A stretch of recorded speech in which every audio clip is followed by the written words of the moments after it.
Troy Staten is a Baltimore barber and founder of More Than a Shop, a network of barbershops and beauty salons that organizes a host of community services from free Wi-Fi to overdose prevention training. A victim of gun violence, he shares his brief but spectacular take on how transforming trauma into activism can help heal. The barbershop and the beauty salon is the only place that you can come in and you can leave your title for whom you're supposed to be, for whom others expect you to be, and you can solely be yourself. How you really feeling? I started cutting hair as a teenager on my mother's porch in Southwest Baltimore. I began to cut my brother's hair and my childhood friend's hair. And the barbering part just came natural to me. And later on, I met this great mentor, Mr. Lenny Clay from the House of Naturals, a legendary barber. You know, he cut people like Oprah Winfrey hair. His barbershop was not just a barbershop. He showed me being a barber was more than just cutting hair.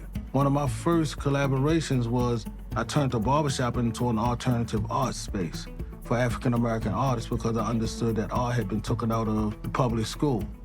Then we collaborated with all the major art institutions in the city of Baltimore. I understood that the work that I was doing in one shop needed to be replicated. I gathered some friends that was barbers and beauticians and nail techs, and we created More Than a Shop.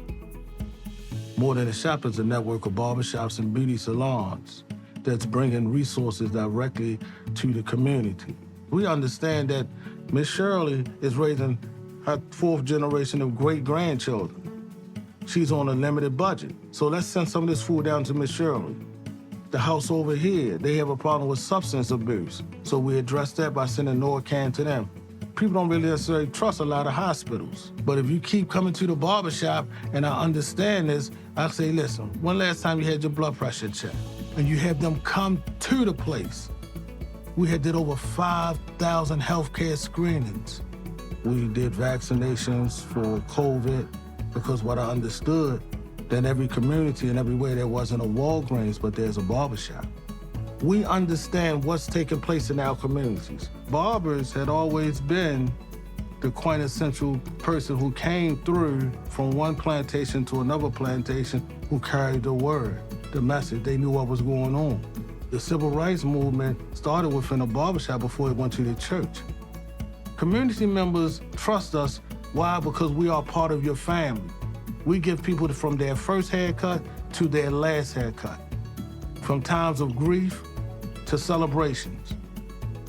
I'm Troy Staten, and this is my brief but spectacular take on being more than a shop. Such a great story. Listen, tonight, you can tune in to our Student Reporting Lab's election special. You'll hear about the issues motivating first-time voters and learn how to combat misinformation ahead of Election Day. We the Young People, Moments of Truth, premieres tonight on the NewsHour YouTube channel.